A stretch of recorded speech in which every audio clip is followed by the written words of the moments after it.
Hello, everybody. Welcome to this wonderful, amazing talk that is on day 3 of this symposium, where we're focusing on the wholeness of gender. And I am so happy.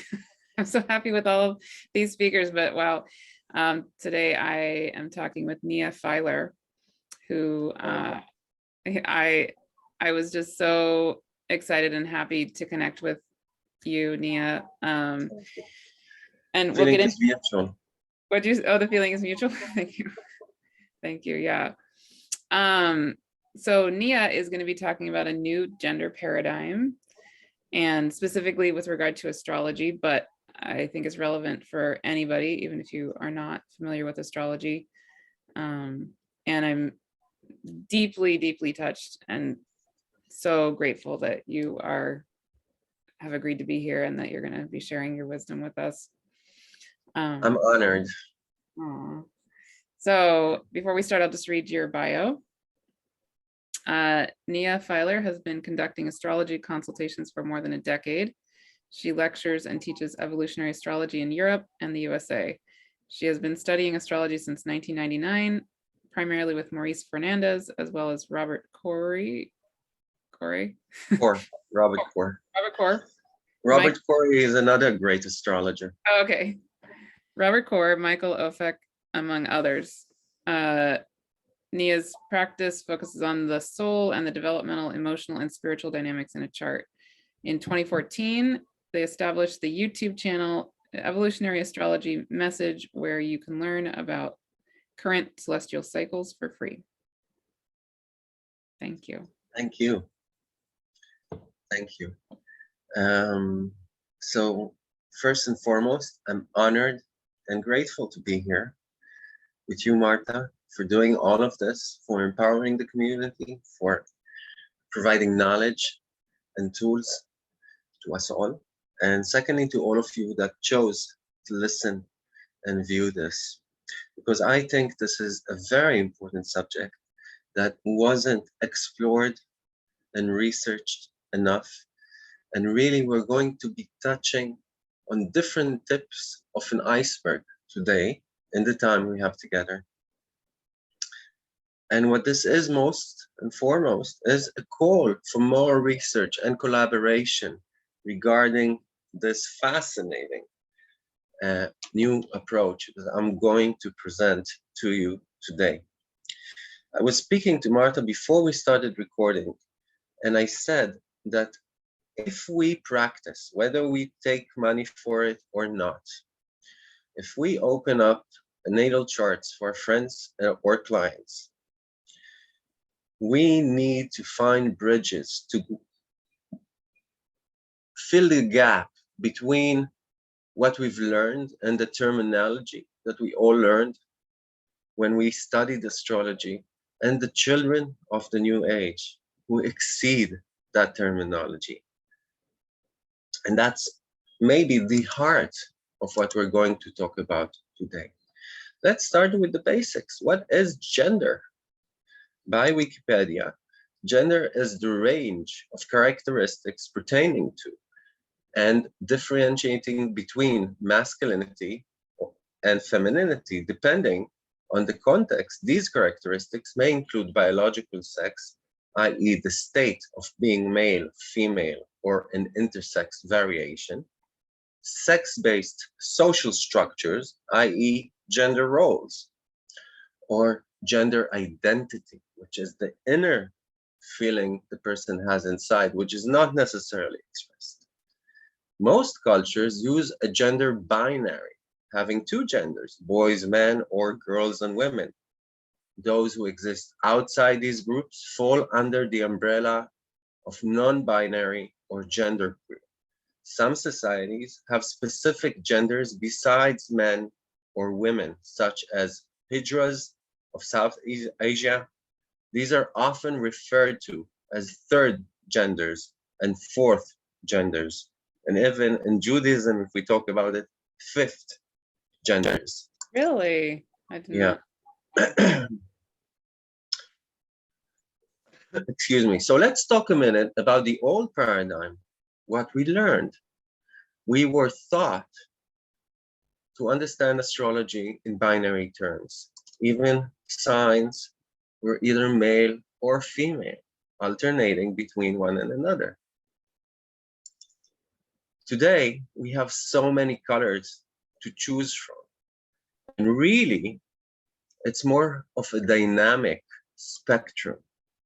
And we can find many different displays that are, if we look at it in a binary way, we'll find inconclusive evidence where we need to put the person. It's a gender blender out there. We can find so many new definitions that don't fit in and want to express their uniqueness in a sense. And we need to understand them if we want to help, if we want to sympathize, if we want to understand. So, again, basics. When we look at nature, we find that, and I wrote here, in the age of Aquarius, we speak of a male and female continuum, which is dynamic and changes over our lives. And if you think of it a minute, you would find that even you have many different hats, if you will, or masks in your life. You're not the same with your children as you are with your boss. You're not the same when you're working as when you're having fun. These are different characters within you, and they have different qualities. Some of them are more masculine, some of them are more feminine. They have different ages, they have different roles. So all of this already exists in each and every one of us. And we change over our lifetime. But if we look at nature, we find that the primary element is fire, Big Bang, or whatever you call it. Later, that element met water, which is the only true female element. And when these two met, two things happened. Water was heated. Fire was chilled by water, and water was heated by fire. And when these two occurred, earth, which is dust that was chilled by water through fire, and air, which is what happens to water when you heat it enough, were formed. So when we look at air and earth, we find that they have an androgynous nature, if you will. Earth began as something male that became more female in its characteristics. Vice versa, air started as a female element that became more male in his characteristics. Oops, sorry. And we can see it in the old glyphs as well. We have the 4 triangles, and at least I see this line as the line of heaven and this line as the line of earth, but I see it as well as a relic of the other triangle, a seed of the other triangle that was there before. So let's talk about gender and understand it a bit more. We have gender identity, how we identify to others and to ourselves. And these do not always have a correlation, because my gender identity is primarily what I think of myself, and some of us may express it and some of us may not. That brings us to our gender expression. Do I play a role of a female? Do I play a role of a male? Do I choose to play a role which is gender neutral? And that is a totally different thing than the sex I was assigned at birth, which has nothing to do with the other two. If we go in a step deeper into the rabbit hole, today we recognize that you could be physically attracted to one thing and emotionally attracted to another. If I want to have sex, I may be attracted to boys, but if I want to talk to somebody, I may be attracted to women. First rule is assume nothing. In this day and age, assume nothing. When someone comes in the door, you don't know until they share it with you. And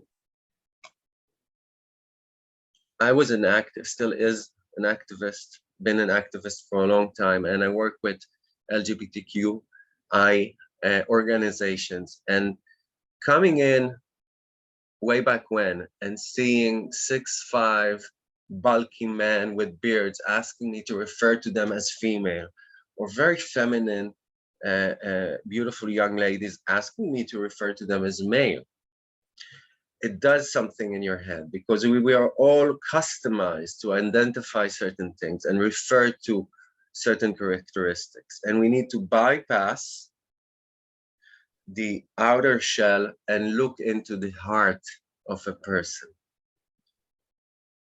and honor their wishes, even if there's a discrepancy between what they want to feel and be recognized for and the outside shell they came in.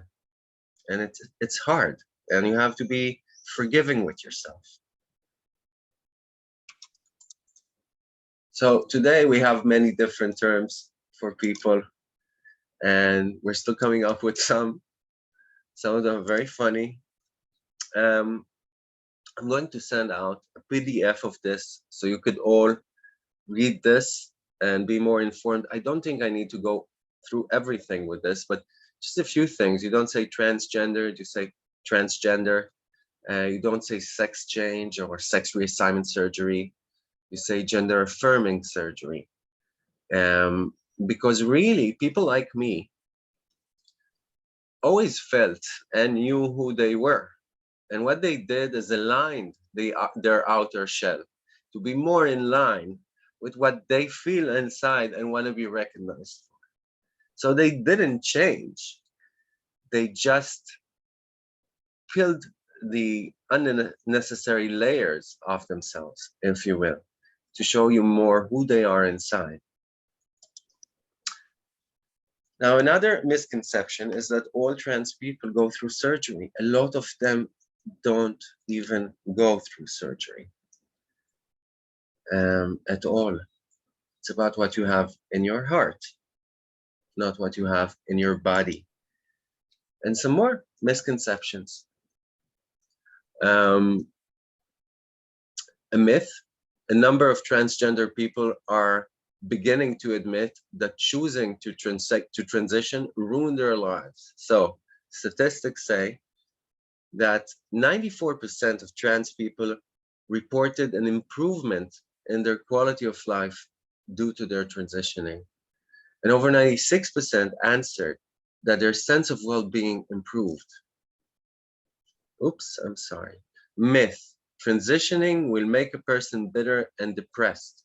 9 out of 10 responded that their overall personality improved due to transition.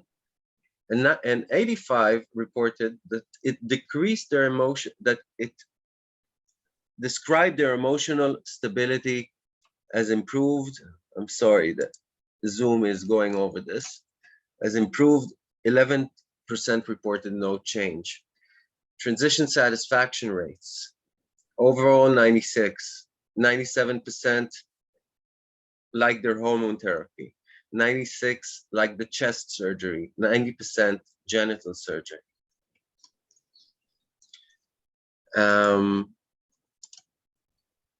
Why is this important? Because these myths are out there. I'm sorry, I have a cat here going around. These myths are out there, and when you meet them in your places of work, in the streets, in the cafes, with your friends, it's important you speak up. We see two statistics here. The blue statistic is trans youth. We're talking about children and teenagers with supportive partners. That means either a personal partner or families or good friends around them that support them. The ochre one is trans use with unsupportive parents. I'm sorry, it's parents. It's not partners, it's parents. Supportive parents or unsupportive parents. So reported life satisfaction, if they have supporting parents, over 72%, only 33% if they don't. High self-esteem, 64 versus 13%. Mental health, describe their mental health as very good or excellent, over 70% versus 15%. Faced housing problems, none of them if they had supportive families and parents, over 55%, over half if they didn't. Suffered depression, 23% versus 75%. Attempted suicide. Now let's stop here a minute and breathe. If we look to death row, we wouldn't have found attempted suicides in this percentage. 57% with unsupportive parents attempted to end their lives versus only 4% if they had someone to support them. This is why this is so important. Let's say somebody comes in and say trans people are confused. You could answer that they're not, that there are people who know who they are and we need to support and respect them. What do we do when, we find two children, in a sense? Like I have a 5-year-old girl, and I can tell you her friends in kindergarten, wow, they have questions. Lots of questions. But children understand things sometimes better than us adults. If you talk to their hearts and you talk simple, they get it. So I'm not going to go all over these, but you could read them if you get the handout. And this is really the heart of what we're going to do today. If there's one important part I want to talk about, it's this. And it's very simple. And once you hear it, I think you'll find it very natural and apt. And it will be easy for you to update your own terminology in your own practices. And indeed, I hope that would be so. So let's talk about the old father and mother symbology and how to update it, how to build that bridge into our times. Because, just in our kindergarten, there's my ex-wife and me, and we have a 5-year-old girl, and there's 2 dads, and there's 2 moms, and there's all kinds of varieties. And if these people come in and they want a natal chart, one of their kids wants a natal chart, how are you going to know who is the mom, who's the dad?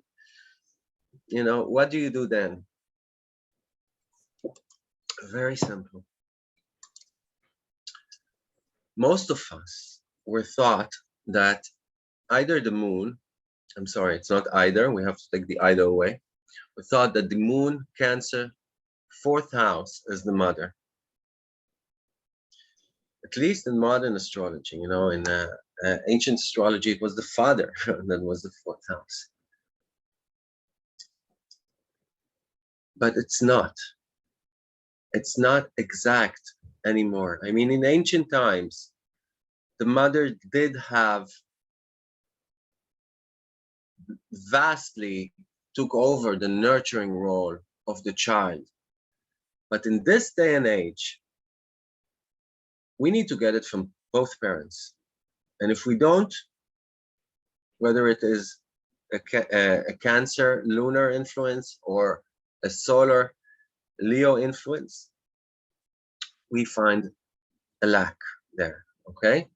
Which is important to our gender expression as well, by the way. We're not going to really go that deep today. We're going to talk about some other things.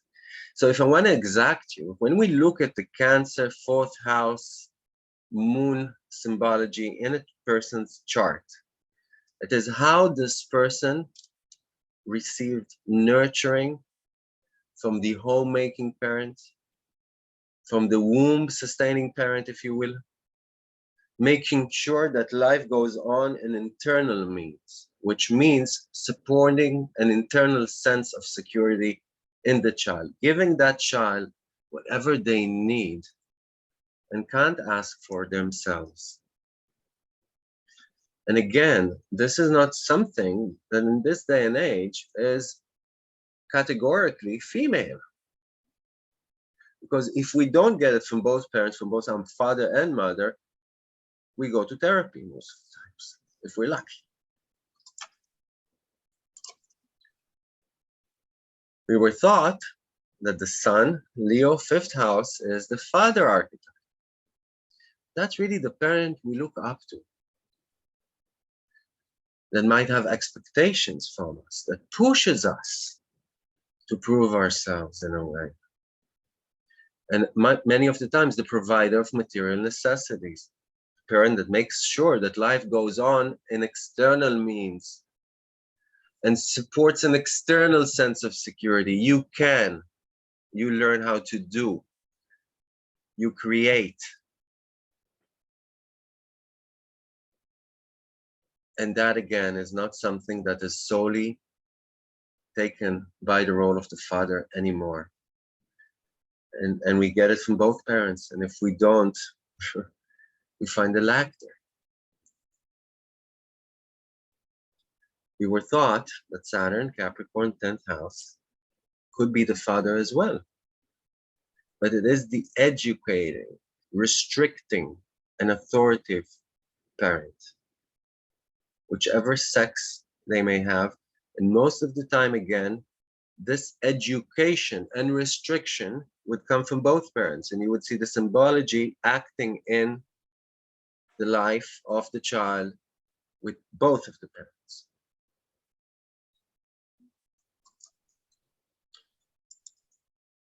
Okay. And now another tip of the iceberg. In order to have a better assessment of sexual orientation of the native, now again, I want to state first and foremost, you have to talk to the person. You can't assume things. You have to talk to the person. And again, they need to feel comfortable enough to share it with you. But we as astrologers can have some evaluation of the extrovert or introvert signatures or energy relating to sexuality in the natal chart. Let's explore this. The question of how much extrovert or introvert energy is in the chart is very important, especially in sexual hotspots, which I will touch on. If a man or a woman would have more extrovert elements or introvert elements that are too strong or subtle, that energy will play out in their sexual expression or depression. So where do we look? What are sexual hotspots? So we talk about power buildups in these areas of the chart. And power buildups in these places can make us more sexual. Power inhibitors such as Saturn or Neptune in the same areas may constrict or dissolve, we talk about Neptune, our sexuality for some years. Change it. Now we have the 2-8 axis, Scorpio, Taurus axis, and we have the 5th house and the cusp of the 6th as well. People often ask me, why do you put the cusp of the 6th in? The 6th plays a big part of who we are in our daily lives and how our daily lives are constructed. And if there's a lot of sexuality there, it will play out in our daily lives. That's simple. And we'll touch about mutable energy at the end as well, which plays a part when it comes to sexuality, extroverted sexuality. So this is really what I told you, just written down. We could look at Taurus or Libra as well, placement in the chart because of their Venusian qualities. Power buildup, yeah, talked about this. sexual symbols by sign or planet in the 5th, 6th house or Leo Virgo, as I said, and check the effect. Oops, sorry, back. Check the effects on the luminaries. Luminaries play a big part in the creation of the ego and the person's personality. If they are, in a way, affected sexually by sexual planets and signs, houses, that can play out in the person's life more prominent. So where should we look? More places we can talk about. Important points in the chart. You could see the drawing of Gauquelin's, Michel Gauquelin's Mars effect drawing, if some of you know what I'm talking about. And Gauquelin was really a scientist and an astrologer that statistically mapped where are the sensitive areas that affect most a person's lives. And he found something interesting. He thought it might be the ascendant and the MC, but what he found that truly it was above 12 to 15 degrees above the ascendant and 12 to 15 degrees into the 9th house after the MC, after culmination, just after rising, apparent to the person, and just after culmination. And these put this in Caden houses, which really, were not thought powerful before that. So these are places that if we have sexual signs, again, that would affect the sexuality of the person. We could look on all 4 parts of the chart, the angles of the chart and the nodes, the lunar nodes.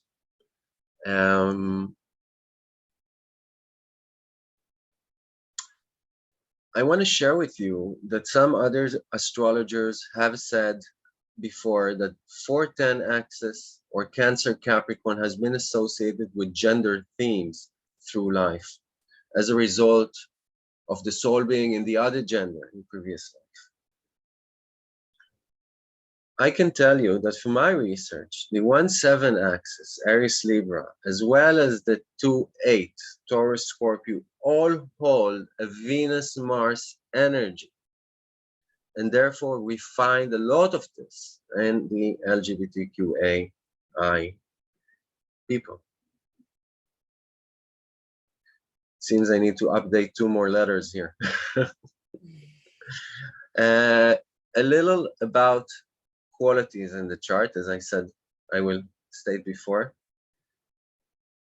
If there aren't any strong sexual inhibitors in the chart, a lot of mutable quality in sexual hotspots or a packed 6th house can produce a person that enjoys and needs frequent stimulation, whose sexuality holds an experimental attitude, open-minded, extrovert, very fluctuating, mercurial essence. Sometimes sexuality or gender can become an obsession, something seemingly extreme and major in their liberal and open character. There was a research, I don't remember by who, done a few years ago about people in the sex industry and the porn industry, and there was a big winner there, and that was Gemini and first and foremost Virgo. And if we talk about what this is a mercurial influence. So let's talk about gender and sexual orientation. If we talk about a person being sexually open, we see a Uranian and Mercurial mix, as well as Neptune, that can contribute to one having less boundaries in their sexual conduct and be less attached to reality, if you would be maybe less obedient to social, traditional norms. Hypersexuality in the chart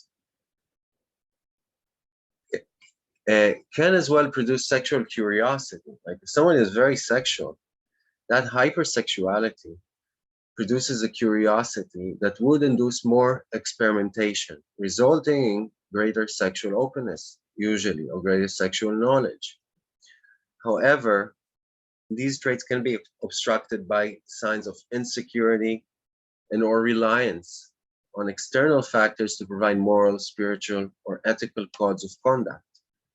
person that has a strong inner backbone, secure inner compass, that takes into consideration his or hers personal truth before that of their community, society, or religion, can feel less socially constricted and thus be less inhibited to explore. And these are factors we need to take into consideration. Because if someone comes from an Orthodox society, they're facing a dilemma. Let's talk about non-sexuality or asexuality, which is a whole spectrum again, which more and more people are joining. If we want to talk astrology, but first let's explain it. Asexuality is a lack of physical sexual urges in a person, or some of them can produce these urges only if they are attached emotionally to a person, but they don't usually feel attraction, sexual attraction to another person. This is something totally different than a person that was traumatized and whose sexuality was blocked and is blocked by post-trauma or strict social codes. When we find a high dose of Uranus, Saturn, Aquarius, Capricorn in sexual hotspots with not enough primer sexual influences in the chart, sexuality would not have to necessarily manifest in a physical form. In any way, it will need to be an advanced, different, and innovative sexuality, even if it would manifest in the native's eyes, in the native's mind, high above the primal proletariat. The Neptune Pisces can produce both, can both contribute as well to disengagement from the senses and thus lower sexual urge. It can produce, if you will, atonement and abstinence, as well as Uranus.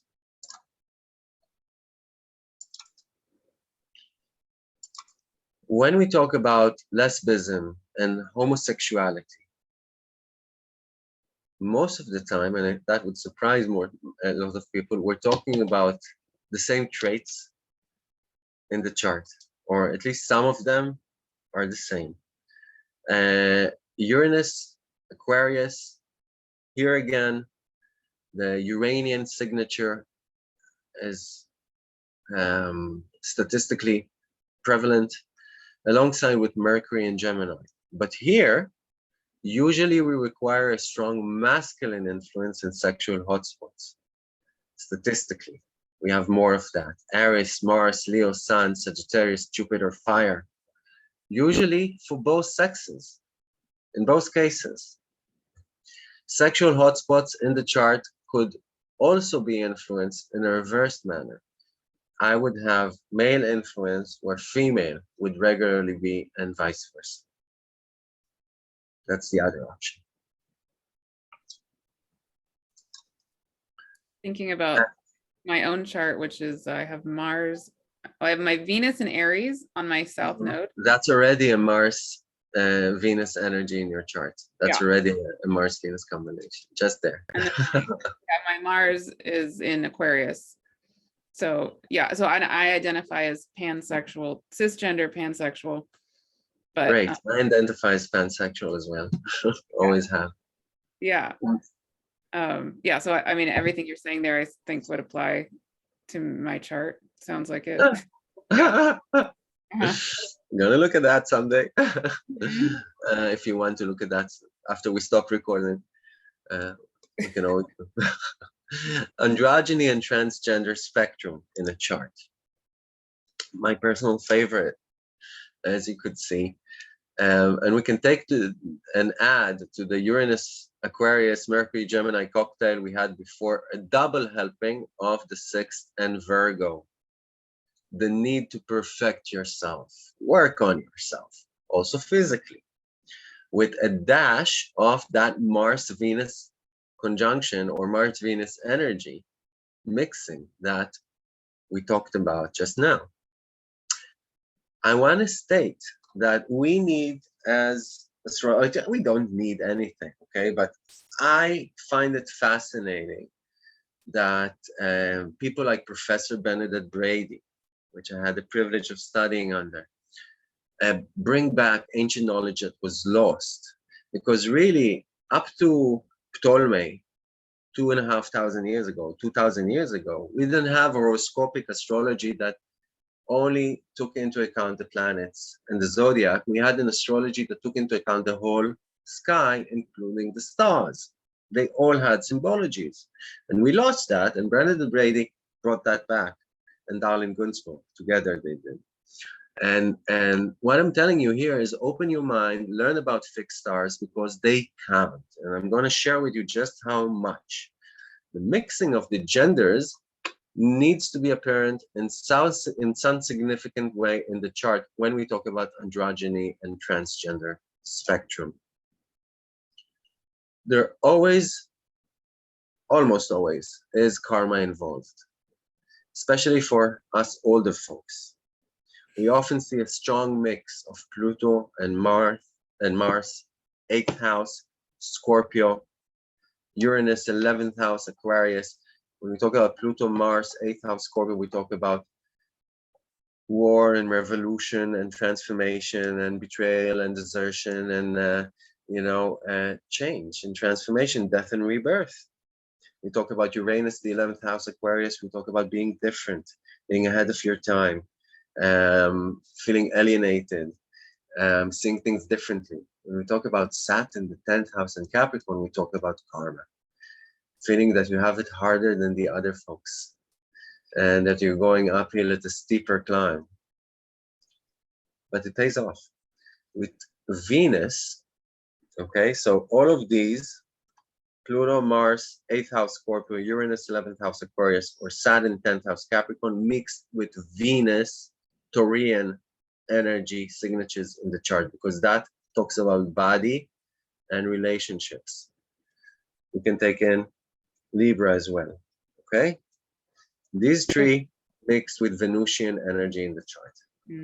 When you say us older folks, do you mean what age? You mean like 40 and I was born in 1977. Don't tell anyone. This is just between you and me, right? You too? Birthday. Yeah. Happy birthday. What's your birthday? May 20th. I'm 2.5 months older than you. Mine is March 5th. Well, no, nobody's perfect. I was born on the cusp of Gemini, like I'm the last hours of Taurus. So I always told people I'm a threesome. It's the Gemini and the Taurus. Beautiful. And we're going to actually refer to that in a second, in the end of this presentation. So let's talk about sexual openness, homosexuality, different sexuality, and the mixing of the genders. We can all find this with this mixing of Mars and Venus, either conjunct or through different signs and houses. They influence each other. Venus gets excited and becomes more primal in nature. Mars cools down and becomes more feminine and gentle. And that combination asserts the need for a healthy sexuality in one's relationship and can contribute to bring forth androgyny or a hedonistic nature, depending on house and sign placement.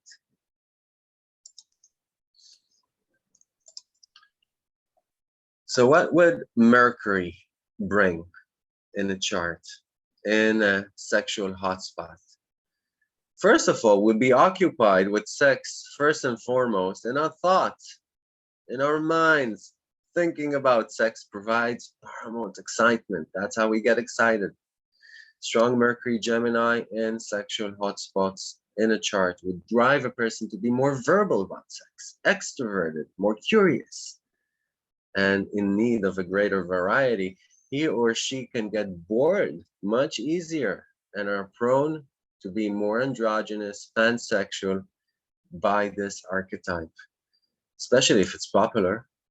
Remember that Mercury is the medium, right, that assists us to bring into fruition, Sun, our Earth desires, and the desires Mars, right? Our desires, Mars, in the context of relationships and satisfaction, Venus. He's like a messenger between all these planets, bringing their needs into existence. Other bodies and their influence in sexual hotspots in the natal chart. So when we talk about Uranus, it will bring again a cerebral influence into sexuality. It will raise the subject of sexuality from being a lower chakra issue to an upper chakra one. Understanding that one's biggest sex organ is our brain. Individuality and innovation count here. One's sexuality would have to reflect unorthodox ideas and sometimes, and hopefully ahead of their time, different from the mainstream. And in extreme situations, if the connection to the senses is not strong enough, one will choose to give up physical sexuality for asexuality or for sexuality that exists only in the intellectual sphere. So, Pluto, the small bastard. Pluto draws intensity and transformation, deep, surging emotions, sometimes aggression and power struggles if opposed, the need to have a deep, intense experience in order to feel truly alive. The gateway to change and personal evolution is a result of symbiosis with another person. Pluto will bring into light what was deep underground in the dark unconscious. It will touch the shadow, the dirt, the raw, the taboo. Will not tolerate hypocrisy or sanctimonious. I hope I said it right. Can be can be very determined and driven, if not obsessive and compulsive and total. And this is where we come to fixed stars that I told you count. This is the symbol for Alcyon. Alcyon is a fixed star that sits, conveniently enough, on the 29th degree of Taurus, exactly smack on my natal sun. This is what brought me to learn about gender in the chart, okay? The fact that I was looking for information about Alcyon because it's on my natal sun, and I got to Marcus Malinas, who wrote in the 1st century AD in book 5, 310 to 313, about the Pleiades star cluster that Alcyon is one of their stars. Men with this sign on their natal sun will smooth their hairy limbs with porous pumice, loathing their manhood and craving for slickness of arm. They adopt feminine dress, footwear done not for wear but for show, and have an affected effeminate gait. They are ashamed of their sex, which is another way of saying they're gay. In this case, trans, you know, and this was written in the 1st century AD, and this just, you know, blew my top off. And there's more, you know, if we talk about Spica, called the lonely one or the good star, sits in the Virgo cluster. Ptolemy says Spica is of the nature of Venus and Mars. Spica is on my north node. Is your north node? Yeah. Are you still we have the same nodes? Yeah, we do. Yeah. Yeah, and my Jupiter is at 24 Taurus, not 29, but close. Yeah. Mm-hmm. So they play a part, you know, and there's a lot more, you know, and I really barely researched the subject.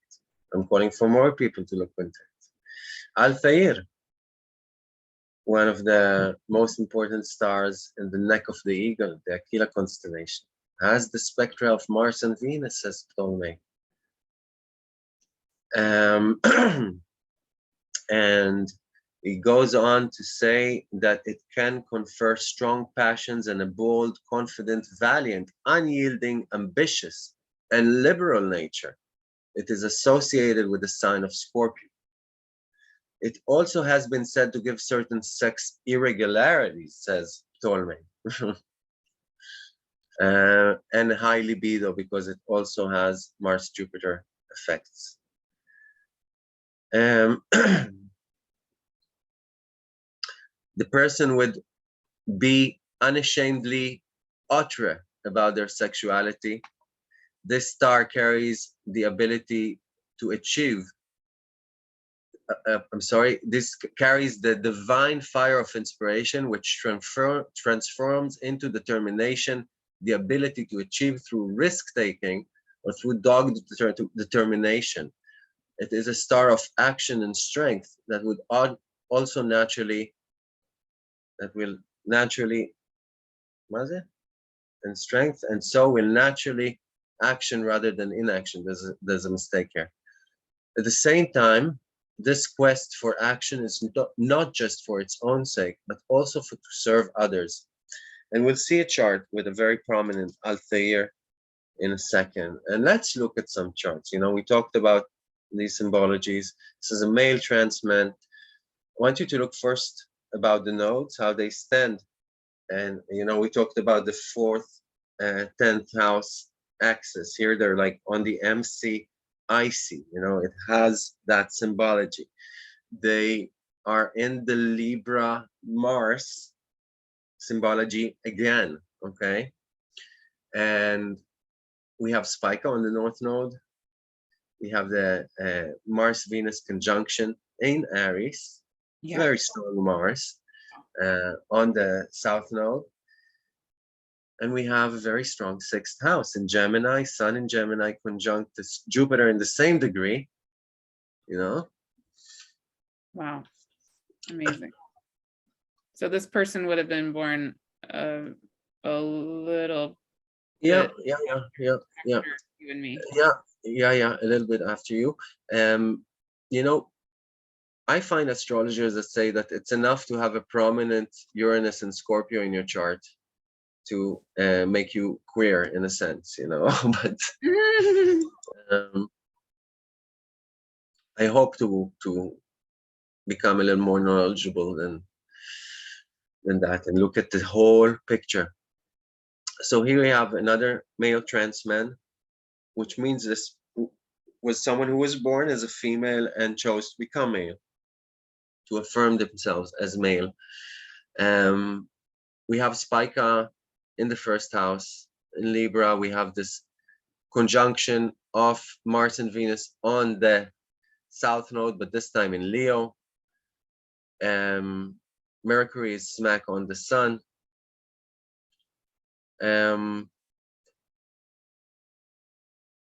What else? Pluto in the 2nd house. Do you ever see anything significant with, I noticed you have Eros and Cupido there and the right. Do you ever notice anything significant with? So yeah, they play a part as well. That's why they're here. There's a longer version of this in which I talk about Cupido and Nessus and many of them. Yeah. I was looking at Sappho the other day. Is right on my ascendant, conjunct my moon is conjunct my ascendant in Virgo, and Sappho is conjunct my moon. And what did you find? I had barely started even looking at those particular asteroids, and I just found it fascinating that Sappho was prominent for me. And yeah, anyway. Here we have a female trans woman, okay? And I want you to look first about the fact that she was born with Aries Libra, you know, like a natural ascendant, very strong moon in the 4th house in Cancer, feminine. Sun in 29th degree of Libra conjunct Spica in the 7th house, very Venusian Sun, 7th house Libra, and packed 8th house. We find the same conjunction, conjunct Uranus, conjunct Mercury, all together. we can get the picture. Let's jump ahead a bit. Wow, yeah, this is Jazz Jennings. She's the youngest transgender girl in the US, or was probably younger today. She was the youngest when she transitioned, I think, at the age of 7 or something like that. And maybe you know her from This is Jazz, and there's a book, I'm Called Jazz, and so on and so forth. She's a big advocate for trans rights, for children trans rights. And we can see the Sun conjunct Spica in Libra. We can see these North-South node in the 4th house and in the Capricorn. The Capricorn Cancer symbology. And we can see a very mercurial 8th house with Alcyon and Saturn and Jupiter all conjunct. We find a Venus in the 2nd house in Scorpio conjunct a Mercury in Scorpio. Again, very transformative. And I think that this moon, even though it's in Capricorn, really heightened the need to take care of the business, take care of things, conjunct Altair, by the way, fast. When she was young, she was so bold, you know, she had to confront her family and she had to confront the world, and she succeeded and she became a very famous person because of this. And then her Eros within minutes of node. Wow. Yeah, minutes. And again, that North Node in Cancer is in the 10th house. So it's a public place. It's a place that involves her career, if you will. But and what is her career? It's totally cancerous because it's her and her family. They have a sitcom, right? Whatever it is. So talking about Altair, this is a famous person you all know as well. Very intense 10th house with these two planets here. Strong scorpionic sun squaring the Aquarian moon. And we have Spica here on the ascendant, conjunct Mercury, all on the south node. And we have Altair on the same degree.